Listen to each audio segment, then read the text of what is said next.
ನಮಸ್ತೆ, ಇದು ಜ್ಞಾನಿ ಒಂದು ವಿಶೇಷ ಸಂದರ್ಶನ. ಇವತ್ತು ನಮ್ಮ ಮುಂದೆ ಶರತ್ ಅವರಿದ್ದಾರೆ. ಅವರು ಕಂಬೈನ್ಡ್ ಡಿಫೆನ್ಸ್ ಸರ್ವಿಸನ್ನು ಕ್ಲಿಯರ್ ಮಾಡಿದ್ದಾರೆ. ರ್ಯಾಂಕ್ 48ಗೆ. ಅಬ್ಸಲ್ಯೂಟ್ಲಿ ವೆಲ್ಕಮ್ ಟು ಜ್ಞಾನಿ ಸರ್. ನಿಮ್ಮಂಥ ಒಂದು ಅಭ್ಯರ್ಥಿಗಳು ಕ್ಯಾಂಡಿಡೇಟ್ ಆಗಿರೋದು ಅಥವಾ ಒಂದು ರ್ಯಾಂಕನ್ನು ತೊಗೊಂಡಿರೋದು ನಮ್ಮ ಯುವಕರಿಗೆ ಮತ್ತು ಯುವತಿಯರಿಗೆ, ಅಭ್ಯರ್ಥಿಗಳಿಗೆ ಒಂದು ಬಹಳ ಸಂತೋಷದಾಯಕ. ಸೊ ನಿಮ್ಮ ಅನಿಸಿಕೆಗಳು ಹೇಗಿತ್ತು ಅನ್ನುವಂಥದ್ದನ್ನ ವಿಚಾರ ಇವತ್ತು ಪ್ರಸ್ತುತ ಮಾಡ್ತಾ ಇದ್ದೇವೆ. ಜ್ಞಾನಿ ಒಂದು ಬೆಳಕು ಹೌದು, ಆದರೆ ಒಂದು ರ್ಯಾಂಕ್ ಸ್ಟೂಡೆಂಟ್ ಬಂದು ಯೂತಿಗೆ ಯಾವ ಥರ ಒಂದು ಪ್ರಸ್ತುತವಾಗಿ ಎಕ್ಸಾಮನ್ನು ಫೇಸ್ ಮಾಡಬೇಕು ಅನ್ನುವಂಥದ್ದು ನಿಮ್ಮ ಅಭಿಪ್ರಾಯ? ನಮಸ್ತೆ, ನನ್ನ ಹೆಸರು ಶರತ್ ಅಂತ. ನಾನು ಪ್ರಸ್ತುತ ಹುಟ್ಟಿ ಬೆಳೆದಿದ್ದೆಲ್ಲ ಪ್ರತಿಯೊಂದು ಬೆಂಗಳೂರಲ್ಲೇ. ಸೊ ನಾನು 2023ರಲ್ಲಿ ನಂದು ಏನಿದೆ ಗ್ರ್ಯಾಜುಯೇಷನ್ ನಾನು ಕಂಪ್ಲೀಟ್ ಮಾಡ್ಕೊಂಬಂದೆ. ಸೊ 2024 ಅನ್ಬೋದು, 24ರಿಂದ ನಾನು ತಯಾರಿ ಸ್ಟಾರ್ಟ್ ಮಾಡಿದೆ. ಸೊ ಪ್ರತಿಯೊಂದು ಯುವಕರಿಗೂ ಎಕ್ಸ್ಪೆಷಲಿ ಬಾಯ್ಸ್ಗೆ ಆರ್ಮಿಗೆ ಹೋಗೋದು ಅನ್ನೋದು ತುಂಬ ಒಂದು ಕ್ರೇಜ್ ಇರುತ್ತೆ. ಅದರಲ್ಲಿ ಒಬ್ಬ ಆಫೀಸರ್ ಆಗಬೇಕಂದ್ರೆ ಅದೊಂಥರ ಪ್ರೈಡ್ ಅಂತಲೇ ಹೇಳ್ಬೋದು. ಸೊ ನನಗೆ ಇದ್ರ ಬಗ್ಗೆ ನಾನು ಕಾಲೇಜಲ್ಲಿದ್ದಾಗ ಅಷ್ಟೆಲ್ಲ ಐಡಿಯಾ ಇರಲಿಲ್ಲ. ಸೊ ಹೊರಗಡೆ ಒಂದು ಕಾಂಪಿಟೇಟಿವ್ ಫೀಲ್ಡ್ ಅಂತ ಬಂದಾಗ ನಾನು ತಿಳಿದ ಮಟ್ಟಿಗೆ ನನಗೆ ಕೇಳ್ಬಂದಿಗೆ CDS ಅಂತ ಹೇಳ್ತಾರೆ, ಕಂಬೈನ್ಡ್ ಡಿಫೆನ್ಸ್ ಸರ್ವಿಸ್ ಅಂದ್ಬಿಟ್ಟು. ಆರ್ಮಿಗೆ ಹೋಗ್ಬೇಕಂದ್ರೆ ನಿಮ್ಗೆ ಲೈಕ್ ಭಾಳ ಎಂಟ್ರಿಗಳಿದ್ದಾವೆ. ಲೈಕ್ CDS ಆಗಿರ್ಬೋದು, ಟೆಕ್ನಿಕಲ್ಲು, ನಾನ್ ಟೆಕ್ನಿಕಲ್ಲು ಭಾಳ ಇದ್ದಾವೆ. ಸೊ ನೀವು CDS ಮುಖಾಂತರ ಹೋದಂದರೆ ನಿಮ್ಮ ಸ್ಟಾರ್ಟಿಂಗೇ ಲೆಫ್ಟಿನೆಂಟ್ ಪೋಸ್ಟ್ ಕೊಡ್ತಾರೆ. ಲೆಫ್ಟಿನೆಂಟ್ ಇರುತ್ತೆ, ಮತ್ತು ಕ್ಯಾಪ್ಟನ್, ಮೇಜರ್, ಆ ರೀತಿ ಒಳ್ಳೆ ಉನ್ನತ ಸ್ಥಾನಕ್ಕೆ ಹೋಗ್ಬೋದು. CDSಲ್ಲೇ ಹೆಂಗಿರುತ್ತೆ ಅಂದರೆ ನಿಮಗೆ 2 ಥರ ಇದ್ದಾವೆ. ಒಂದು IME ಇದೆ, ಇನ್ನೊಂದು OTA ಇದೆ. IME ಅಂದರೆ ಇಂಡಿಯನ್ ಮಿಲಿಟರಿ ಅಕಾಡೆಮಿ ಅಂತ, ಡೆರಾಡೂನು. ಸೊ ಇದರಲ್ಲಿ ಹೆಂಗಿರುತ್ತೆ ಅಂದರೆ ನಿಮಗೆ ಸೇಮ್ ಎಕ್ಸಾಮ್ ಪ್ಯಾಟ್ರನ್ ಬಗ್ಗೆ ಹೇಳ್ತೀನಿ ನಾನು ನಿಮ್ಮ ಮೊದಲು. ಆವಾಗ ನಿಮ್ಗೆ ಇದ್ರ ಬಗ್ಗೆ ನಾಲೆಜ್ ಬರುತ್ತೆ. ಎಕ್ಸಾಮ್ ಪ್ಯಾಟರ್ನ್ ಈಗ ಮೋರ್ ಇಂಪಾರ್ಟೆಂಟ್. ಈಗ ಮೋಟಿವೇಶನ್ ಹೌದು, ಆದರೆ ಮಕ್ಕಳಿಗೆ ಈಗ CDS ಎಕ್ಸಾಮ್ ಬರೀಬೇಕು ಅಂತಂದ್ರೂ ಯಾವ ಥರದ ಪ್ಯಾಟರ್ನ್ ಇದೆ ಅಂತಲೇ ಗೊತ್ತಿರೋದಿಲ್ಲ. ಗೊತ್ತಿದೆ, ಈಗ UPSC ಸಪರೇಟ್ ಆ್ಯಂಗಲ್ ಇದೆ. ಇದು ಕೂಡ UPSC ಅಂಡರೇ ಕಂಡಕ್ಟ್ ಮಾಡುವಂಥ ಪರೀಕ್ಷೆ. ಅದ್ರ ಸಿಲೆಬಸ್, ಅದರ ಸ್ಟ್ರಕ್ಚರ್ ತಿಳ್ಕೊಬೇಕಾಗಿರುತ್ತೆ. ಹೌದು, ಪ್ಯಾಟರ್ನ್ ಯಾವ ಥರ ಇರಬೇಕು ಸರ್. ಇದರಲ್ಲಿ ನಿಮಗೆ ನಾನು ಹೇಳ್ದಂಗೆ 2 ಪೇಪರ್ ಇರುತ್ತೆ. ಒಂದು ಜನರಲ್ ಸ್ಟಡೀಸು ಮತ್ತು ಇನ್ನೊಂದು ಇಂಗ್ಲೀಷ್ ವರ್ಬಲ್, ಅದ್ರ ಬಗ್ಗೆ ಇರುತ್ತೆ. ಸೇಮ್ ನಾವೀಗ UPSC CSCಲಿ ಕಾಂಪ್ರಿಹೆನ್ಸಿವ್ ಅಥವಾ CSAT ಅಂತವೆಲ್ಲ ಅದೇ ರೀತಿ ಇರುತ್ತೆ. ಸೊ IME ಅಂತ ಹೇಳಿದ್ನಲ್ಲ, IME ಇಂಡಿಯನ್ ಮಿಲಿಟರಿ ಅಕಾಡೆಮಿ. ಅದರಲ್ಲಿ ನಿಮಗೆ ಒಂದು ಎಕ್ಸ್ಟ್ರಾ ಪೇಪರ್ ಇರುತ್ತೆ, ಮ್ಯಾಥ್ಸ್ ಪೇಪರ್ ಇರುತ್ತೆ. ಸೊ ಇದಕ್ಕೂ ಮತ್ತು OTA ಅಂದರೆ ಆಫೀಸರ್ಸ್ ಟ್ರೈನಿಂಗ್ ಅಕಾಡೆಮಿಗೂ ವ್ಯತ್ಯಾಸ ಏನಂದರೆ, IME ಬರೆದ್ರೆ ನೀವು ಪರ್ಮನೆಂಟ್ ಕಮಿಷನ್ ಅಂತ ಹೋಗ್ತೀರಾ. ಸೊ 60 ವರ್ಷದವರೆಗೂ ನೀವು ಸರ್ವಿಸಲ್ಲಿ ಇರ್ಬೋದು. ಸೊ ಅದಕ್ಕೆ ನೀವು ಮ್ಯಾಥ್ಸ್ ಪೇಪರ್ ಬರಿಬೋದು. ಮ್ಯಾಥ್ಸ್ ಪೇಪರ್ ಕಂಪಲ್ಸರಿ ಆಗಿರುತ್ತೆ. ಕೆಲವೊಬ್ರಿಗೆ ಮ್ಯಾಥ್ಸಲ್ಲಿ ವೀಕ್ ಇರ್ತಾರೆ, ಅಂಥವ್ರು ಏನು ಮಾಡ್ಬೋದು, ನನಗೆ ಕ್ಲಿಯರೇ ಆಗೋದಿಲ್ಲ ಹಂಗೆ ಹಿಂಗೆ ಅಂತ ಅಂದ್ಕೊಳ್ಳೋದ್ರ ಬದಲು OTA ಅಂತ ನಿಮ್ಗೆ ಆಪ್ಷನ್ ಇದೆ, ಇನ್ನೊಂದು officers training academy, Chennai. So ನೀವು ಅದು ಮುಖಾಂತರ ಬರ್ದಂದರೆ ನಿಮ್ಗೆ ನಾರ್ಮಲ್ UPSC CSC ಸಿವಿಲ್ ಸರ್ವಿಸಲ್ಲಿ ಏನಿರುತ್ತಲ್ಲ ಅದೇ ರೀತಿ ನಿಮಗೂ ಸೇಮ್ ಸಿಲೆಬಸ್ ಇರುತ್ತೆ. GS ಅಲ್ಲಿ ಏನು ಹಿಸ್ಟ್ರಿ, ಎಕನಾಮಿ, ಪೊಲಿಟಿ, ಜಿಯೋಗ್ರಫಿ ಎಲ್ಲ ಇರುತ್ತಲ್ಲ, ಸೇಮ್ ಇರುತ್ತೆ. ಇದರಲ್ಲೂ ಕೂಡ ಬಯಾಲಜಿ ಪಾರ್ಟ್ ಕೂಡ ಇನ್ಕ್ಲೂಡ್ ಆಗಿರುತ್ತೆ. ಸೊ ಮತ್ತು ಸೆಕೆಂಡ್ ಪೇಪರು ಇಂಗ್ಲೀಷಲ್ಲಿರುತ್ತೆ, ಲೈಕ್ ಗ್ರಾಮರ್, ಬೇಸಿಕ್ಸ್ ಇರುತ್ತೆ, ಅಂತ ಟಫ್ ಏನಿರೋದಿಲ್ಲ. ಸೊ ಅದು ಮುಖಾಂತರ ನೀವು ಕ್ಲಿಯರ್ ಆಗಿ ಬಂದರೆ OTA ಹೋಗ್ತೀರಾ. ಸೊ 2 ಪೇಪರ್ ಎಕ್ಸಾಮಲ್ಲಿ 2 ಪೇಪರ್ ಇರುತ್ತೆ. ಅದಾದ ನಂತರ ನಿಮ್ಗೆ SSB ಅಂತ ತಗೋತಾರೆ, ಸರ್ವಿಸ್ ಸೆಲೆಕ್ಷನ್ ಬೋರ್ಡ್ ಅಂದ್ಬಿಟ್ಟು. ಅದು ಹೆಂಗಾರೆ it is one of the toughest interview ಅಂತಾರೆ. ಅದರಲ್ಲಿ ನಿಮಗೆ 5 ದಿನ ಇಂಟರ್ವ್ಯೂ ಇರುತ್ತೆ. UPSC CSC ಥರ ಹಾಫ್ ಆನ್ ಅವರ್ ಅಥವಾ 1 ಅವರ್ ನಿಮಗೆ ಲೈಕ್ ಇಂಟರ್ವ್ಯೂ ತೊಗೊಂಡು ಬಿಟ್ಬಿಟ್ರು ಆ ರೀತಿ ಇರೋದಿಲ್ಲ. ಇದರಲ್ಲಿ ನಿಮ್ಗೆ ಹೆಂಗಾರೆ ನಿಮ್ಮ ಕಂಪ್ಲೀಟ್ ನಿಮ್ಮ ಪರ್ಸ್ನಾಲಿಟಿ, ನಿಮ್ಮ ವ್ಯಕ್ತಿತ್ವ ಅನ್ನೋದನ್ನ ಇಲ್ಲಿ ಡಿಫೈನ್ ಮಾಡೋಕ್ಕೆ ಲೈಕ್ ಅವ್ರು ನಿಮಗೆ ರೆಪ್ಲಿಕೇಟ್ ಮಾಡಿ ನೀವೇನು ಅನ್ನೋದನ್ನ ಇಲ್ಲಿ ತೋರಿಸ್ಕೊಡ್ತಾರೆ. ಸೊ ಇದರಲ್ಲಿ SSB ಅಂತ ಬಂದರೆ 5 ದಿನದಲ್ಲಿ ನಿಮ್ಮ ಮೊದಲನೇ ದಿನ ಸ್ಕ್ರೀನಿಂಗ್ ಅಂತ ನಾವು ಹೇಳ್ತೀವಿ. ಸ್ಕ್ರೀನಿಂಗ್ ಅಂದರೆ ನಿಮಗೆ ಪಿಕ್ಚರ್ ಪರ್ಸ್ಪೆಕ್ಟಿವ್ ಮತ್ತು ವರ್ಬಲ್, ನಾನ್ ವರ್ಬಲ್ ಇರುತ್ತೆ. ಅದರಲ್ಲಿ ನಿಮಗೆ ಆ್ಯಸ್ ಎ ಪಿಕ್ಚರ್ ತೋರಿಸ್ತಾರೆ. ಅದ್ರ ಬಗ್ಗೆ ನಿಮ್ಮ 4 ನಿಮಿಷದಲ್ಲಿ ನಿಮ್ಗೆ ಏನಿರುತ್ತೆ ಅದನ್ನು ಒಂದು ಎಸ್ಸೆ ರೀತಿ ಬರೀಬೇಕಾಗುತ್ತೆ. ಮತ್ತು ವರ್ಬಲ್, ನಾನ್ ವರ್ಬಲ್ಲು ಅದರಲ್ಲಿ ನೀವು ಸೆಲೆಕ್ಟ್ ಆದರೆ ಇನ್ನು ಉಳ್ಕಿದ 4 ದಿನಕ್ಕೆ ಏನು ಪ್ರೋಸೆಸ್ ಇರುತ್ತಲ್ಲ ಅದಕ್ಕೆ ನೀವು ಸೆಲೆಕ್ಟ್ ಆದಂಗೆ. ಕೆಲವೊಬ್ಬರು ಅದರಲ್ಲಿ ಒಂದು 150-160 ಜನ ಹೋಗಿರ್ತಾರೆ. ಪ್ರತಿಯೊಂದು SSB ಸೆಂಟರ್ಗಳಿದ್ದಾವೆ. ಲೈಕ್ SSB ಸೌತ್ ಅಂದ್ರಪ್ಪ ಅಂದರೆ ಬೆಂಗಳೂರು ಅಂತ ಇದೆ, SSB ಈಸ್ಟ್ ಅಂತ ಬಂದರೆ ಗಾಂಧಿನಗರ, ಮತ್ತು ಆ ಥರ ಡಿಫ್ರೆಂಟ್ ಸೆಂಟರ್ಸ್ಗಳಿದ್ದಾವೆ. ಅದರಲ್ಲಿ ಟಫೆಸ್ಟ್ ಅಂದರೆ ಪ್ರಯಾಗ್ರಾಜ್ ಬಂದಿದ ತಕ್ಷಣ ಹುಡುಗರುಗಳು ಲೈಕ್ ಅದು ರಿಜೆಕ್ಷನ್ ಸೆಂಟರ್ ಅನ್ನೋದೇ ತಲೆಯಲ್ಲಿ ಕುಂತ್ಬಿಟ್ಟಿದೆ. ಖಂಡಿತ ಆ ಥರ ಇಲ್ಲ. ನಿಮ್ಮ ವ್ಯಕ್ತಿತ್ವ ಅನ್ನೋದು ಒಂದು ಆ ಆಫೀಸರ್ಸ್ ಕ್ವಾಲಿಟಿ ಅಂತೀವಿ ನಾವು, ಅದಕ್ಕೆ ತಕ್ಕನಾಗಿತ್ತಂದರೆ ಎಲ್ಲೋದ್ರೂ ನೀವು ಖಂಡಿತ ಕ್ಲಿಯರಾಗಿ ಬಂದೇ ಬರ್ತೀರಾ. ಈಗ ವರ್ನಾಕ್ಯುಲರ್ ಲ್ಯಾಂಗ್ವೇಜು ಅಂದರೆ ಕನ್ನಡ ಮಾಧ್ಯಮಗಳನ್ನು ಓದಿರ್ತಾರೆ. ಸೊ ಇಂಗ್ಲೀಷ್ ಬರ್ತಾ ಇರೋದಿಲ್ಲ ಅಂಥ ಕ್ಯಾಂಡಿಡೇಟು CDS ಅಂತ ಎಕ್ಸಾಮ್ ತೊಗೊಳ್ಬೋದಾ ಅಥವಾ ಖಂಡಿತ ಅವರ ಮನೋಭಾವನೆ? ಅದನ್ನು ಖಂಡಿತ ತೊಗೋಬೋದು. ನಿಮ್ಗೇನು ಆ ಥರ ಲೈಕ್ ನಮಗೆ ಆಕ್ಸ್ಫರ್ಡ್ ಯೂನಿವರ್ಸಿಟಿ ರೀತಿ ಅಷ್ಟೊಂದು ಡಿಫಿಕಲ್ಟ್ ಆಗಿ ಅಂತೂ ಏನಿರಲ್ಲ, ನಾರ್ಮಲೇ ಇರುತ್ತೆ. ಸಿ ಎಸ್ ಸಿ ಕಂಪೇರ್ ಮಾಡಿದ್ರೆ ಇನ್ನೊಂದು ಸ್ವಲ್ಪ ಈಸಿನೇ ಇರುತ್ತೆ ಅಂತ ಹೇಳ್ಬೋದು ಪೇಪರ್ಸು. ಬಟ್ ನಿಮ್ಮ ಕನ್ನಡ ಆಪ್ಷನಲ್ ಇರೋದಿಲ್ಲ ಇದರಲ್ಲಿ. ಅಂದರೆ ಲೈಕ್ ಇವಾಗ ಹಿಂಗೆ ನಾವು ಸಿ ಎಸ್ ಸಿ ಮೇನ್ಸ್ ನಾವು ಕನ್ನಡದಲ್ಲಿ ಬರಿತೀವಲ್ಲ, ಆ ರೀತಿ ಆಪ್ಷನಲ್ಲಿ ಇರೋದಿಲ್ಲ. ನೀವು ಎಸ್ ಎಸ್ ಬಿ ನಾನು ಹೇಳಿದ್ನಲ್ಲ ಇಂಟರ್ವ್ಯೂ ಅಂತ, ಅಲ್ಲಿ ನೀವು ಹಿಂದಿ ಬಂದರೂ ಕೂಡ ನೀವು ಮ್ಯಾನೇಜ್ ಆಗ್ಬೋದು. ಇಂಟರ್ವ್ಯೂ ಇಂಗ್ಲೀಷಲ್ಲೇ ಕೊಡಬೇಕು ಅನ್ನುವಂಥದ್ದು ಇಲ್ಲ ಆ ಥರ ಇಲ್ಲ, ನೀವು ಮಿಕ್ಸ್ ಕೊಡ್ಬೋದು. 1 ಇಂಟರ್ವ್ಯೂ ತಗೋತಾರೆ ಇದರಲ್ಲಿ. ಇದು ನಿಮಗೆ 4th ಡೇ ಇರುತ್ತೆ 1 ಇಂಟರ್ವ್ಯೂ. ಅದು ಫಸ್ಟ್ ಡೇ ಬಂದು ನಾನು ಹೇಳ್ದಂಗೆ ನೀವು ಸ್ಕ್ರೀನಿಂಗ್ ಕ್ಲಿಯರ್ ಆದರೆ ಸ್ಕ್ರೀನ್ ಅಂತೀವಿ ನಾವು, ಇಲ್ಲಾಂದರೆ ಸ್ಕ್ರೀನ್ ಔಟ್ ಅಂತೀವಿ ನಾವು. ಅದಾದಮೇಲೆ ಇನ್ನು ಕಾನ್ಫರೆನ್ಸ್ ರೌಂಡ್ ಸೆಲೆಕ್ಟ್ ಆಗ್ತೀರ. ಅದರಲ್ಲಿ ನಿಮಗೆ ಗ್ರೂಪ್ ಆ್ಯಕ್ಟಿವಿಟಿ ಇರುತ್ತೆ, ಮತ್ತು ಇಂಡಿವಿಜುವಲ್ ಟಾಸ್ಕ್ ಕೊಡ್ತಾರೆ, ಪ್ರತಿಯೊಂದು ಇರುತ್ತೆ. ಅದರಲ್ಲಿ ನಿಮ್ಗೆ GTO ಅಂತ ಇರ್ತಾರೆ, ಗ್ರೂಪ್ ಟಾಸ್ಕ್ ಆಫೀಸರ್ ಅಂದ್ಬಿಟ್ಟು. ಪ್ರತಿಯೊಂದು ನೀವು ಏನೇನು ಮಾಡ್ತಿರ್ತೀರಾ, ನೀವು ಲೈಕ್ ಗ್ರೂಪ್ ಟಾಸ್ಕ್ ಬಂದಾಗ ನಿಮ್ಮ ವಾಯ್ಸ್ ಯಾವ ರೀತಿ ಇರುತ್ತೆ ಪ್ರತಿಯೊಂದು ಅಬ್ಸರ್ವ್ ಮಾಡ್ತಿರ್ತಾರೆ. ಸೊ 4th ಡೇ ಬಂದಾಗ ನಿಮಗೆ ಆಲ್ಮೋಸ್ಟ್ 1 ಇಂಟರ್ವ್ಯೂ ಇರುತ್ತೆ. 5th day normal conference out ಆ ರೀತಿ ಇರುತ್ತೆ ಸರ್ ಇದು ಪ್ರೋಸೆಸ್ಸು. ಸೊ ಇವಾಗ ನಂಬರ್ ಆಫ್ ಪೋಸ್ಟಿಂಗು ಎಷ್ಟೇ ಇದ್ದರೂ ಕೆಲವರು ವಿದ್ಯಾರ್ಥಿಗಳಿಗೆ ಭಯ ಇರ್ತದೆ, ಎಷ್ಟು ಜನ ಎಷ್ಟು ಲಕ್ಷ ಹಾಕ್ತಾರಪ್ಪ, ನಾನು ಸೆಲೆಕ್ಟ್ ಆಗ್ತೀನ, ನಾನು ಯಾವುದೋ ವಿಲೇಜಲ್ಲಿ. ಮತ್ತು ನಿಮ್ಗೆ ಇನ್ನೊಂದು ಮುಖ್ಯವಾಗಿ ಇದರಲ್ಲಿ ಏನು ಅಡ್ವಾಂಟೇಜ್ ಅಂದರೆ ನಿಮ್ಮ CDS ಪ್ರತಿ ವರ್ಷ 2 ಸಲ ಕಂಡಕ್ಟ್ ಮಾಡ್ತಾರೆ. ಒಂದು ಏಪ್ರಿಲ್ ಮಂತ್ ಆ ಟೈಮಲ್ಲಿ ಇರುತ್ತೆ, ಇನ್ನೊಂದು ಆಗಸ್ಟ್ ಮಂತಲ್ಲಿರುತ್ತೆ. ಸೊ ಪ್ರತಿ ವರ್ಷವೂ ಒಂದು 250-300 ಸಮಥಿಂಗ್ ಹಂಗಿರುತ್ತೆ ಪೋಸ್ಟಸ್ಸು. ಸೊ ವರ್ಷಕ್ಕೊಂದು 650-700 ಪೋಸ್ಟ್ ಇರುತ್ತೆ. ಏರ್ಫೋರ್ಸು, ನೇವಿ ಮತ್ತು ಇದನ್ನು ಏರ್ಫೋರ್ಸು, ನೇವಿ ಮತ್ತು ಆರ್ಮಿ ಕಂಡಕ್ಟ್ ಮಾಡಿ 3ರಿಂದ ಒಂದು 650-700 ಪೋಸ್ಟಸ್ ಸಿಗುತ್ತೆ. ಮತ್ತು ಇದು ಭಾಳ ಮಂದಿ ಏನು ಮಾಡ್ತಾರೆ ಅಂದರೆ ಲೈಕ್ ಮನೇಲಿ ಫೋರ್ಸಸ್ಗೆ ಹೋಗ್ತಿದ್ದಾರೆ ಅಂದ್ರೇ ಜಾಯ್ನ್ ಆಗಕ್ಕೆ ಬಿಡೋದಿಲ್ಲ. ಸೊ ಯಾರಿಗೆ ಆ ಸ್ಪಿರಿಟ್ ಇರುತ್ತಲ್ಲ ಅವರು ಅದನ್ನು ಅಡ್ವಾಂಟೇಜಾಗಿ ತೊಗೊಂಡು ಹಾರ್ಡ್ಲಿ 1.5 ಲ್ಯಾಕ್ ಅಪ್ಲೈ ಮಾಡ್ತಾರೆ. ಬಟ್ SSB ನಿಮ್ಗೆ ಭಾಳ ಕಾಂಪಿಟೇಷನ್ ಇರುತ್ತೆ. ಯಾಕಂದರೆ SSB ನಿಮಗೆ 3-4 ಸಲ ಕಾನ್ಫರೆನ್ಸ್ ಔಟ್ ಆಗಿರೋರು, ಕೆಲವೊಬ್ಬರು ಸ್ಕ್ರೀನ್ ಔಟ್ ಆಗಿರೋರೆಲ್ಲ ಬಂದಿರ್ತಾರೆ.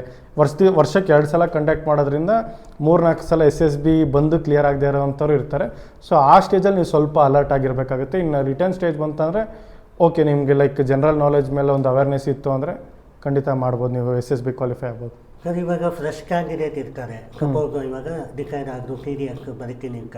ಸೊ ಈ ಫ್ರೆಶ್ ಕ್ಯಾಂಡಿಡೇಟಿಗೂ ಅಥವಾ candidate who appeared for a very conservative attempt ಏನು ವ್ಯತ್ಯಾಸ ಇರ್ತದೆ ಇಬ್ಬರಿಗೂ? ಸರ್ ಏನಿಲ್ಲ ನೋಡಿ, ಇವಾಗ ಕೆಲವೊಬ್ರು ಏನಾಗಿರ್ತಾರೆ ಅಂದರೆ 2 ಸಲ 3 ಸಲ ಹೋದ್ರೂ ಅವ್ರು ಲೈಕ್ ನಾನು ಹೇಳ್ದಂಗೆ ಕಾನ್ಫಿಡೆನ್ಸ್ ಲೆವೆಲ್ ಇರೋದಿಲ್ಲ. ಈಗ ಇವಾಗ ನಿಮ್ಮಲ್ಲಿರೋಂಥ ಕಾನ್ಫಿಡೆನ್ಸ್ ಲೆವೆಲೇ ಬೇರೆ, ನನಗಿರೋಂಥ ಕಾನ್ಫಿಡೆನ್ಸೇ ಬೇರೆ. ಸೊ ಅದು ಈಚ್ ಇಂಡಿವಿಜುವಲ್ ಮೇಲೆ ಫಸ್ಟ್ ಟೈಮ್ ಹೋಗಿ ಕ್ಲಿಯರ್ ಮಾಡಿದವರು ಇದ್ದಾರೆ, ಕೆಲವೊಬ್ರು 4th 5th ಅಟೆಂಪ್ಟ್ ತೊಗೊಂಡು SSB ಕ್ಲಿಯರ್ ಮಾಡಿದವರು ಇದ್ದಾರೆ.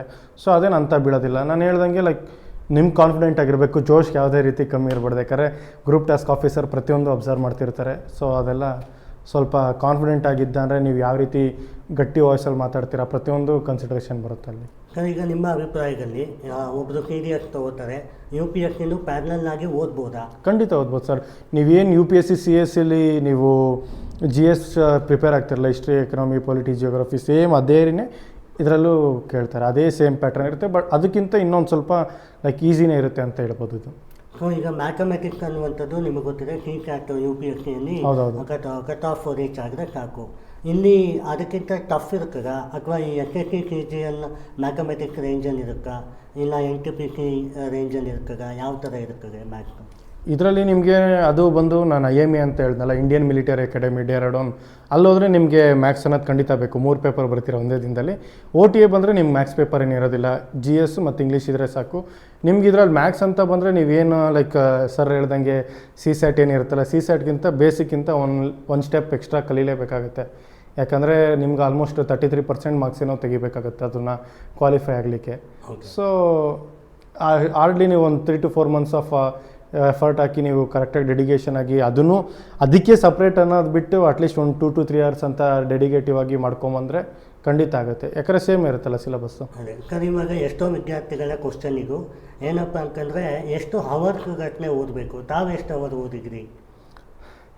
ನಾವು ಹೇಳ್ಬೇಕಂದ್ರೆ ಸರ್ ಒಂದೊಂದು ಸಲ ಎಕ್ಸಾಮ್ ಹತ್ರ ಬಂದಾಗ ಏನಾಗಿತ್ತು ಅಂದರೆ 2-3 ದಿನ ಮನೆಗೆ ಹೋಗ್ತಿರಲಿಲ್ಲ. ನಾನು ಮನೆ ಇಲ್ಲೇ ಇರೋದ್ರಿಂದ ನಾನು ಅಪ್ ಆ್ಯಂಡ್ ಡೌನ್ ಮಾಡ್ತಿದ್ದೆ, PG ಹಾಸ್ಟೆಲ್ ಏನೇನು ಇರಲಿಲ್ಲ. ಒಂದೊಂದು ಸಲ ಹೆಂಗಿತ್ತು ಅಂದರೆ 2-3 ದಿನ ಬಟ್ಟೆನೇ ಚೇಂಜ್ ಮಾಡಿದೆ, ಮುಖ ತೊಳ್ಕೊಂಡು ಅಲ್ಲೇ ಕೂತ್ಕೊಳ್ಳೋದು, ಡೆಸ್ಕ್ ಮೇಲೆ ಮಲಗೋದು, ಆ ರೀತಿ ಎಲ್ಲ ಮಾಡಿದ್ದೀವಿ. ಅಟ್ಲೀಸ್ಟ್ ನೀವು ಪ್ರಿಪ್ರೇಷನ್ ಇನಿಷಿಯಲ್ ಸ್ಟೇಜಲ್ಲಿ ಒಂದು 6 to 8 hours ಮ್ಯಾನೇಜ್ ಮಾಡಬೇಕು. ಯಾಕಂದರೆ ಮನುಷ್ಯರು ನಾವು ಅಲ್ಟಿಮೇಟ್ಲಿ ಹ್ಯೂಮನ್ ಕಂಪ್ಯೂಟರ್ಸ್ ಅಂತೂ ಅಲ್ವೇ ಅಲ್ಲ. ಎಕ್ಸಾಮ್ ಹತ್ರ ಬರ್ತಿದೆ 1 month 15 days ಇದ್ದಾಗ ಅಟ್ಲೀಸ್ಟ್ 12+ hours ಕೊಡಲೇಬೇಕಾಗುತ್ತೆ ಖಂಡಿತ.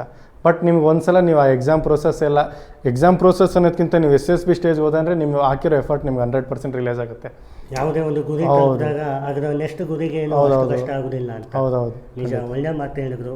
ಸರ್, ಈಗ UPSC ಬರೀಬೇಕು ಅಂತ ಇರ್ತಾರೆ, ಕಿರಿಯಕ್ಕೂ ಆಗ್ತಾ ಇರ್ತದೆ, ಪ್ಯಾಡ್ನಲ್ಲಿ ಎಕ್ಸಾಮ್ ಬರ್ತದೆ, ಆ ಥರ ಏನಾದರೂ ಕ್ಲಬ್ ಆಗುತ್ತಾ? ಯಾಕೆಂದರೆ ಎಷ್ಟೋ ಆಸ್ಪಿರೆಂಟು 2 ಎಕ್ಸಾಮನ್ನು ಕಂಡಕ್ಟ್ ಮಾಡ್ತಾ ಇರ್ತಾರೆ. ಇಲ್ಲ ಸರ್, ಏನಕ್ಕಾಗೋದಿಲ್ಲ ಅಂದರೆ CDS ಕೂಡ ಬಂದು UPSC ಅಂಡರೇ ಕಂಡಕ್ಟ್ ಮಾಡೋದು. CDS ಏನು ಮಾಡ್ತಾರೆ ಇವಾಗ ನೋಡಿ, ಲೈಕ್ ಈ ವರ್ಷ April 12 ಇತ್ತು. CSC ಸಿವಿಲ್ ಸರ್ವಿಸ್ ಎಕ್ಸಾಮ್ ಬಂದು May 24 ಇತ್ತು. ಸೊ ನಿಮ್ಗೆ ಆಲ್ಮೋಸ್ಟ್ 1.5 ಮಂತ್ ಗ್ಯಾಪ್ ಸಿಗುತ್ತೆ. ಮತ್ತು ನೀವು CSC ಪ್ರಿಲಿಮ್ಸ್ ಆದಮೇಲೆ ನಿಮ್ಗೆ ಆಲ್ಮೋಸ್ಟ್ ಒಂದು ಆಗಸ್ಟಲ್ಲಿ ನಿಮಗೆ SSB ಕಂಡಕ್ಟ್ ಮಾಡೋದು. ಸೊ ಇವರು UPSC ಅವರೇ ಕಂಡಕ್ಟ್ ಮಾಡೋದ್ರಿಂದ ನಿಮ್ಗೆ ಆ ಥರ ಏನು ಇದಾಗೋದಿಲ್ಲ, ಕ್ಲಾಶಸ್ ಆಗೋದಿಲ್ಲ. ಅವರ ಪ್ರತಿಯೊಂದು ಕನ್ಸಿಡ್ರೇಷನ್ ಇಟ್ಕೊಂಡೇ ಲೈಕ್ ಎಕ್ಸಾಮ್ಸ್ ಕಂಡಕ್ಟ್ ಮಾಡ್ತಾರೆ ಅವರು. ಸರ್, ಇವತ್ತಿನ ದಿನ ಮೋಟಿವೇಶನ್ ಇರ್ತದೆ, ನಾಳೆಗಿಂತ ಮೋಟಿವೇಶನ್ ಇರೋದಿಲ್ಲ. ಈಗ ಅಂಥ ಮೋಟಿವೇಶನ್ ಬರಬೇಕು ಅಂತಂದರೆ ಇಂಟರ್ನಲೈಸ್ ಆಗಿರಬೇಕು. ಸೊ ತಾವು ಯಾವ ಥರ ಇಂಟರ್ನಲೈಸ್ ಆಗಿದ್ರಿ ಅನ್ನುವಂಥದ್ದು. ಮತ್ತು ಇದಕ್ಕೆ ಅಡಿಷನ್ ಆಗಿ ಈ ಕ್ರೀಡಾಪಟುಗಳಿಗೆ ಫಿಸಿಕಲಿ ಫಿಟ್ನೆಸ್ ಆರಾಮಾಗುತ್ತೆ. ಬಟ್ ವೆರಾಗ್ ಸ್ವಲ್ಪ ಜನಕ್ಕೆ ಏನು ನೋಡೇ ಇರೋದಿಲ್ಲ, ರನ್ನಿಂಗೇ ಹೋಗಿರೋದಿಲ್ಲ. So what is their choice on it? Motivation ಅಂತ ಬಂದರೆ ಸರ್, ಅಲ್ಟಿಮೇಟ್ಲಿ ತಂದೆ ತಾಯಿಗಿಂತ ಮತ್ತೊಂದು ಮೋಟಿವೇಶನ್ ಇಲ್ಲದೇ ಇಲ್ಲ. ಈಗ ನೋಡಿ, ನಾನು ಸಿಂಗಲ್ ಪೇರೆಂಟ್. ನನ್ನ ಮೋಟಿವೇಶನ್ ಏನಿತ್ತು ಅಂದರೆ, ಈಗ ಮಮ್ಮಿ ಇಲ್ಲ ನನಗೆ, ಪಪ್ಪ ಇರೋದೇ ಒಬ್ಬರು.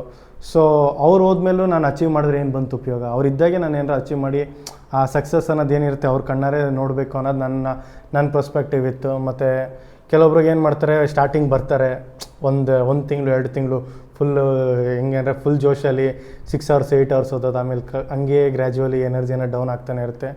ಸೊ ನಾವು ಏನಂತೀವಿ, ಲೈಕ್ ಲಾಸ್ಟ್ ಮ್ಯಾನ್ ಸ್ಟ್ಯಾಂಡಿಂಗ್ ಅಂತೀವಿ. ಕೊನೆ ತನಕ ನಿಂತ್ಕೊಬೇಕು, ಏನಾಗುತ್ತೆ ಬಿಡಲಿ ಅಂದ್ಬಿಟ್ಟು. ನೀವು starting 8 to 10 hours ಓದೋದ್ರು, 8 to 10 12 hours ಓದೋದ್ರ ಬದಲು ಸ್ಟಾರ್ಟಿಂಗ್ ಬಂದಿದ್ದೀರ ಒಂದು 6 hours 7 hours ಅದನ್ನು ಹಂಗೆ ಗ್ರ್ಯಾಜುವಲಿ ಇನ್ಕ್ರೀಸ್ ಮಾಡ್ಕೊಂಡು ನಿಮ್ಮ ಮೈಂಡ್ ಸೆಟ್ ತುಂಬ ಇಂಪಾರ್ಟೆಂಟ್ ಆಗುತ್ತೆ ಯಾವುದೇ ಎಕ್ಸಾಮ್ ಹೋದರೂ ಕೂಡ. ಸೊ ನೀವು ಹೇಳ್ದಂಗೆ ಫಿಸಿಕಲ್ ಅಂತ ಹೇಳಿದ್ನಲ್ಲ, ಕೆಲವೊಬ್ರು ಹೋಗೇ ಇರೋದಿಲ್ಲ. ಈ ಎಕ್ಸಾಮ್ ಬಂದಾಗ ನಿಮ್ಮ ಪ್ರತಿಯೊಂದನ್ನು ನಿಮ್ಗೆ ಚೆಕ್ ಮಾಡುತ್ತೆ. ಸೊ ಏನು ಜಿಮ್ಗೆ ಹೋಗೇ ಮಾಡಬೇಕು ಆ ರೀತಿ ಅಂತ ಏನಿಲ್ಲ. ಒಂದು ಸಿಂಪಲ್ ರನ್ನಿಂಗ್ ಮಾಡಿಕೊಂಡ್ರು ಕೂಡ ಅದು ನಿಮ್ಮ ಬಾಡಿಗೆ ವ್ಯಾಯಾಮ ಆಗುತ್ತೆ. ಕೆಲವೊಬ್ರು ಯೋಗ ಸ್ಟಾರ್ಟ್ ಮಾಡ್ತಾರೆ. ಇನ್ನೂ ನಿಮ್ಗೆ ಈಗ 21 22 ಇರೋದ್ರಿಂದ ನೀವು ಈ ಏಜಲ್ಲಿ ಸ್ಟಾರ್ಟ್ ಮಾಡಿಕೊಂಡ್ರು ಕೂಡ ಅದು ನಿಮ್ಮ ಎಕ್ಸಾಮ್ ಓದೋಕ್ಕೆ ಕುಂತ್ಕೋತಿರಲ್ಲ, ಅದಕ್ಕೆ ಮೈಂಡ್ಸೆಟ್ ತುಂಬ ಹೆಲ್ಪ್ ಆಗುತ್ತೆ. ಯಾಕಂದರೆ ಸ್ಟ್ರೆಸ್ ಕಮ್ಮಿ ಆಗ್ಬೋದು, ಆ್ಯಂಗ್ಸೈಟಿ ಕಮ್ಮಿ ಫೀಲ್ ಆಗುತ್ತೆ. ಸೊ ರನ್ನಿಂಗ್ ಆದರೂ ಮಾಡ್ಬೋದು, ಜಿಮ್ಗೆ ಹೋಗ್ತಾರೆ, ಕೆಲವೊಬ್ರು ಯೋಗ ಮಾಡ್ತಾರೆ, ಯಾವ್ದಾದ್ರು ಮಾಡ್ಬೋದು. ಒಟ್ಟಿನಲ್ಲಿ ನನ್ನ ಪರ್ಸ್ನಲ್ ಸಜೆಷನ್ ಏನಂದರೆ, ಯಾವ್ದಾದ್ರು ಒಂದು ಫಿಸಿಕಲ್ ಆ್ಯಕ್ಟಿವಿಟಿ ಇಟ್ಕೊಳ್ಳಿ ನಿಮ್ಮ ಪ್ರಿಪ್ರೇಷನ್ ಟೈಮಲ್ಲಿ. ಅದು ನಿಮ್ಮ ಸ್ಟ್ರೆಸ್ ಮತ್ತು ಆ್ಯಂಗ್ಸೈಟಿ ಲೆವೆಲ್ಗೆ ತುಂಬ ಹೆಲ್ಪ್ ಆಗುತ್ತೆ ಅಂತ ನಾನು ಹೇಳ್ತೀನಿ. ಲಾಂಗ್ ಅವರ್ಸ್ ಏನು ಕೂತ್ಕೋತಿರಲ್ಲ, ಅದು ಖಂಡಿತ ಹೆಲ್ಪ್ ಆಗೇ ಆಗುತ್ತೆ. ನಿಜ ಸರ್, ಸಸ್ಟೈನಬಿಲಿಟಿ ಅನ್ನೋದು ಈ ಒಂದು ಪ್ರಿಪರೇಷನಲ್ಲಿ ಇಂಪಾರ್ಟೆಂಟ್ ಅಂತ ನೀವು ಹೇಳೋದು. ಸರ್, ಈಗ ಗ್ರಾಮೀಣ ಭಾಗದಲ್ಲಿ ವಿಲೇಜಲ್ಲಿ ಕೂತ್ಕೊಂಡು ಡಿಜಿಟಲ್ ಎಂಪವರ್ಮೆಂಟ್ ಇರೋದಿಲ್ಲ. ಸೊ ಏನು ಎಲ್ಲ ಕಡೆ ಲೈಬ್ರರಿಯಿಂದ ಹೋಗ್ತಾರೆ, ಇಲ್ಲ ಆಫ್ಲೈನಲ್ಲೇ ತೊಗೊಳ್ಬೇಕಾ, ಇಲ್ಲ ರಿಸೋರ್ಸ್ ಆನ್ಲೈನಲ್ಲೂ ಇದೆಯಾ ಈ ಒಂದು ಸೀರಿಯಸ್ ಪ್ರಿಪರೇಷನ್ಗೆ ಅಂತ? ಹಂಗೇನಿಲ್ಲ ಸರ್, ಇವಾಗ ಸೋಷಿಯಲ್ ಮೀಡಿಯಾ ಅನ್ನೋದು ಹೆಂಗಿದೆ ಅಂತ ನಿಮಗೂ ಗೊತ್ತು, ಪ್ರತಿಯೊಬ್ಬರಿಗೂ.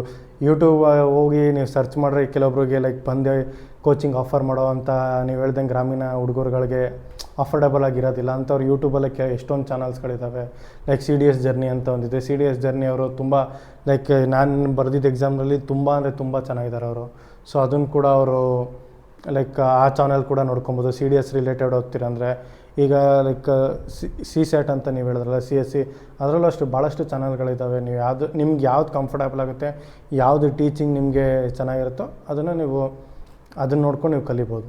ಸರ್, ಇವಾಗ ಇಂಪ್ಲಿಕೇಶನ್ ಅಂತ ಒಂದು ಕ್ವಶನು ಏನಂತಂದರೆ, ಈಗ ಒಬ್ಬ ವಿದ್ಯಾರ್ಥಿ ಇಲ್ಲಿ ಓದ್ತಾ ಇರ್ತಾರೆ, ಅವರ್ಲಿ ಕಿಲ್ ಆಗ್ತಾ ಇರುತ್ತೆ.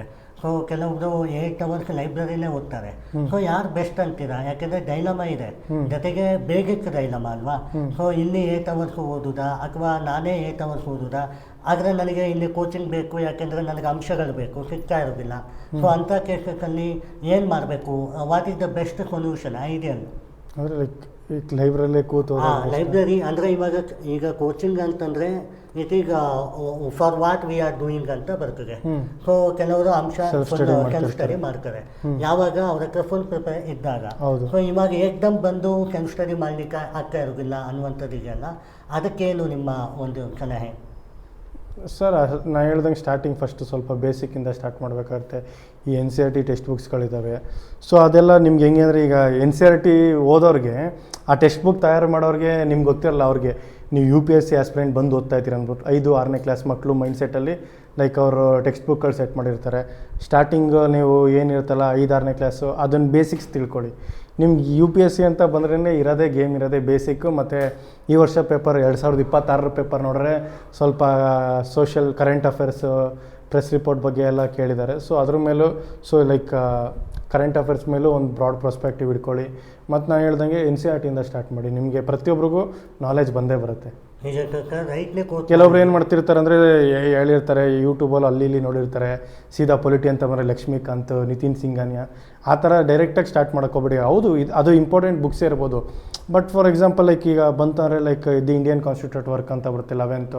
ಸೊ ಅದನ್ನೆಲ್ಲ ಓದಿ. ಯಾಕಂದರೆ ನೀವು ಒಂದು ಸಣ್ಣ ಹುಡುಗನ ಮೈಂಡ್ಸೆಟ್ ರೀತಿ ಅವ್ರು ಟೆಕ್ಸ್ಟ್ ಬುಕ್ ಫಾರ್ಮ್ ಮಾಡಿರ್ತಾರೆ. ಸೊ ಅದನ್ನ ಬೇಸಿಕ್ ತಿಳ್ಕೊಂಡು ಆಮೇಲೆ ಅಡ್ವಾನ್ಸ್ ಲೆವೆಲ್ ಬಂದು ಆ ರೀತಿ ಮಾಡಿ. ಸೊ ಕೆಲವೊಬ್ರು ಏನು ಮಾಡ್ತಾರೆ, ಸೀದಾ ಆನ್ಸರ್ ರೈಟಿಂಗ್ ಜಂಪ್ ಮಾಡೋದು. ನಾನು ಆನ್ಸರ್ ರೈಟಿಂಗ್ ಬರೆದ್ರೆ ಬೇಸಿಕ್ ಸ್ಟ್ರಾಂಗ್ ಇಲ್ಲದೆ ಆನ್ಸರ್ ರೈಟಿಂಗ್ ಬರೆದ್ರೆ ಏನು ಬಂತು ಉಪಯೋಗ? ನಿಜ ಸರ್, ನೀವು ಒಂದು ಪಾಯಿಂಟ್ ಹೇಳಿದ್ರೆ 2026 ಪ್ರಿಲಿಮ್ಸ್ ಟಫ್ನೆಸ್ ಬಗ್ಗೆ ನಿಮಗೆ ಏನು ಅನಿಸ್ತು ಅದ್ರ ಬಗ್ಗೆ? ಟಫು ಖಂಡಿತ ಇದೆ, ಮತ್ತು ಟೈಮ್ ಕನ್ಸ್ಯೂಮಿಂಗು ಮತ್ತು ಪೇಪರು ಭಾಳ ಲೆಂತ್ ಇದೆ. 54-55 ಪೇಜ್ ಇದೆ.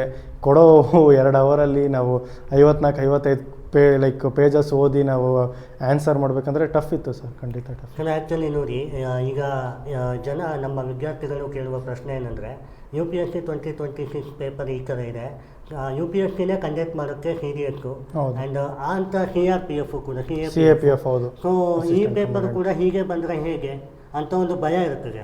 ಸೊ ಇಂಥ ಒಂದು ಭಯ ಬೇಡ ಅಂತ ನಾವು ಆರ್ಗ್ಯೂ ಮಾಡ್ತಾ ಇರ್ತೀವಿ. ಇದು ನಮ್ಮ ವಾದ. ಸೊ ನೀವೊಬ್ಬರು ರ್ಯಾಂಕ್ ಸ್ಟೂಡೆಂಟ್ ಆಗಿ ನಿಮ್ಮ ವಾದ ಏನಿರುತ್ತೆ? ಇದು ನಾನೇನು ಹೇಳ್ತೀನಿ ಅಂದರೆ be prepare for worst. When you prepare for ವರ್ಸ್ಟ್ನ ಯು ಕ್ಯಾನ್ ಟ್ಯಾಕಲ್ ಈಸಿ ಅನ್ನೋದು ಆಟೋಮೆಟಿಕ್ಲಿ ಯಾರಾದರೂ ಟ್ಯಾಕಲ್ ಮಾಡ್ತಾರೆ. Be prepare for worst. ಹೆಂಗೆ ಆದರೂ ಕೊಡಲಿ, ನಂದೇನಿದೆ ಲೈಕ್ ಇವಾಗ ಈ ವರ್ಷ ಟಫ್ ಇದ್ದಿದ್ದರಿಂದ ಆಲ್ಮೋಸ್ಟ್ ಒಂದು 70-75 ಈ ನಡುವಲ್ಲಿ ಬಂದು ಕಟ್ ಆಫ್ ನಿಲ್ಲಿಸ್ತಾರೆ. ಸೊ ನೀವು ಟಫ್ನೆಸ್ ಪ್ರಿಪೇರ್ ಆಗಿದ್ದಾಗ ನೀವು ಆಬ್ವಿಯಸ್ಲಿ ನೀವು ಟ್ಯಾಕಲ್ ಮಾಡ್ಬೋದು. ಬಟ್ ಎಷ್ಟೇ ಟಫ್ನೆಸ್ ಪ್ರಿಪೇರ್ ಆಗಿದ್ರು ಕೂಡ ಈ ವರ್ಷ ಪೇಪರ್ ಭಾಳ ಟಫ್ ಇತ್ತು ಬಿಡಿ. ಅದಕ್ಕೆ ಹೇಳೋದು UPSCನ ಅನ್ಪ್ರಿಡಿಕ್ಟೇಬಲ್ ಪಬ್ಲಿಕ್ ಸರ್ವಿಸ್ ಕಮಿಷನ್ ಅಂತ. ಬಟ್ ಅದರಿಂದ ನೀವು ಕುಗ್ಗೋಗ್ಬಾರ್ದು. ಕೆಲವೊಂದು ಈಗ 2023 ಟಫ್ ಇತ್ತು, 2024 ಸ್ವಲ್ಪ ಪೇಪರ್ ಈಸಿ ಕೊಟ್ಟು ಕಟ್ ಆಫ್ ಜಾಸ್ತಿ ಮಾಡಿದರು. ಸೊ ಒಂದು ವರ್ಷ ಟಫ್ ಇರುತ್ತೆ, ಪ್ರತಿ ವರ್ಷವೂ ಟಫ್ ಇರೋದಿಲ್ಲ.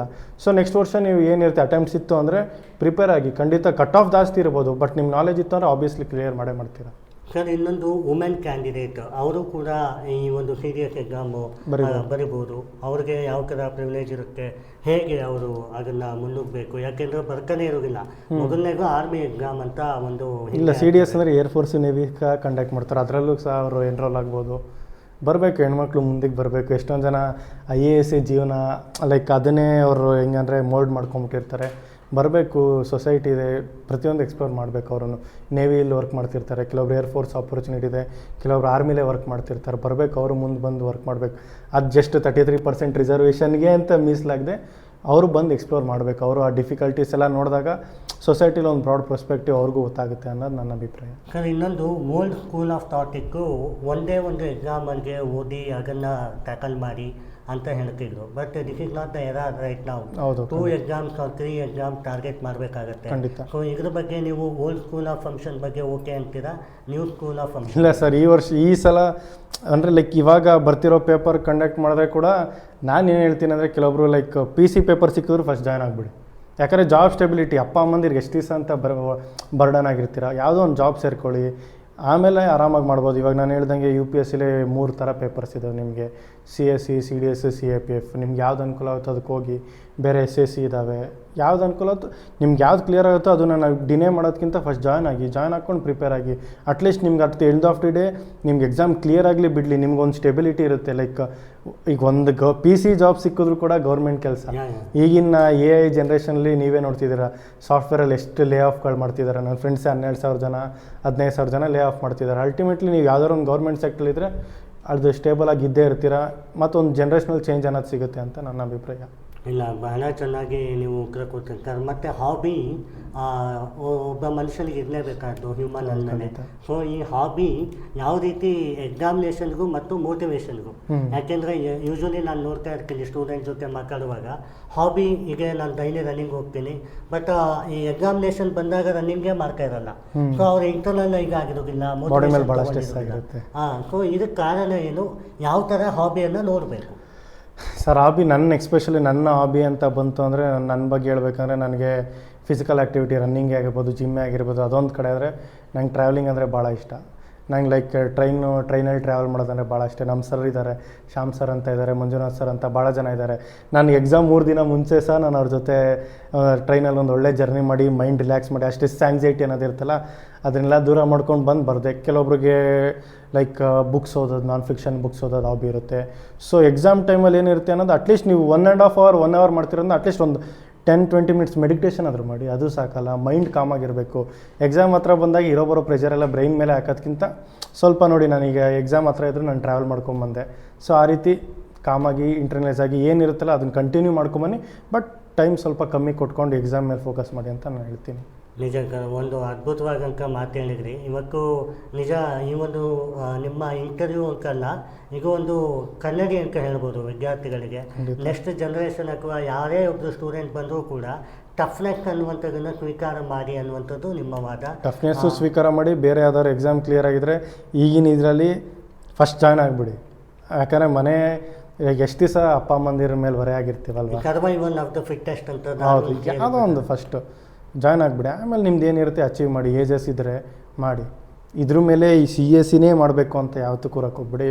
ಈಗಿನ ಪೇಪರಲ್ಲಿ ಎಷ್ಟೊಂದು ಜನ ಈ ವರ್ಷದ ಪೇಪರಲ್ಲಿ ನೋಡಿದ್ರೆ ಲಾಸ್ಟ್ ಅಟೆಂಪ್ಟ್ ಇರೋರಿಗೆ ಏನೂ ಹೇಳಲಿಕ್ಕಾಗಲ್ಲ ನಾವು.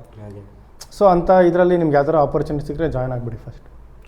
One of the great question ಅಂತ ಹೇಳ್ಬೋದು. ಹೌದು sir. Very happy to met you. And ನೀವು ನನಗೆ ಬಂದಿದ್ದೀರಿ ಅನ್ನುವಂಥದ್ದು ಬಹಳ ಸಂತೋಷ. ಇದೇ ಥರ ರ್ಯಾಂಕ್ ತೊಗೊಳ್ಳಿ UPSCಯಲ್ಲೂ ಕೂಡ. So that very heartly welcome and very grateful to you sir. Thank you so much opportunity.